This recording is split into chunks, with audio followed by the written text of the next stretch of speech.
He looked like a polite accountant who wandered onto a stage by accident, but Buddy Holly was a steely-eyed rebel who single-handedly invented the modern rock band format and accomplished more in an 18-month career than most artists do in a lifetime. The tragedy of the day the music died is well known, but the personal guilt carried by country legend Waylon Jennings is often overlooked. Jennings was Buddy Holly's bass player at the time. On the night of the crash, Jennings gave up his seat on the plane to the Big Bopper, who was suffering from the flu.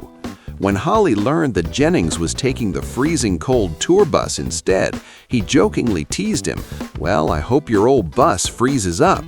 Jennings jokingly replied, "Well, I hope your old plane crashes." Those were the last words Jennings ever spoke to his best friend. He famously said the guilt over that remark haunted him for decades.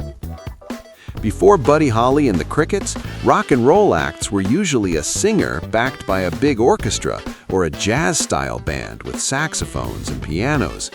Buddy Holly popularized the self-contained unit: 2 guitars, lead and rhythm, 1 bass, and 1 set of drums.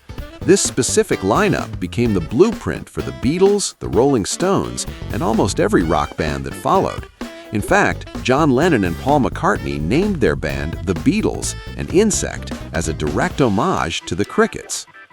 When you picture a rock star with a Fender Stratocaster, you are picturing a lineage that starts with Buddy Holly. Before him, rockabilly musicians played large, hollow-body acoustic guitars, like Elvis.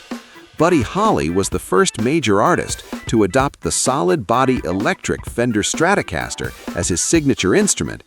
He chose it because it looked futuristic and sounded crisp. If he hadn't made that guitar famous, Jimi Hendrix and Eric Clapton might have chosen different instruments.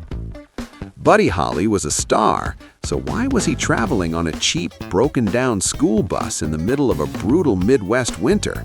The sad truth is that he was effectively bankrupt.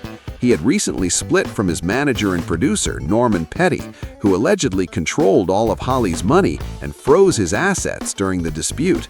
Holly had a pregnant wife, Maria Elena, and no access to his own earnings, so he was forced to accept the Winter Dance Party tour just to generate quick cash to pay his bills. Buddy's thick black frames are iconic, but he hated them at first. He had 2800 vision, legally blind without correction. Early in his career, he tried wearing contact lenses, but in the 1950s, lenses were made of hard plastic and were incredibly painful.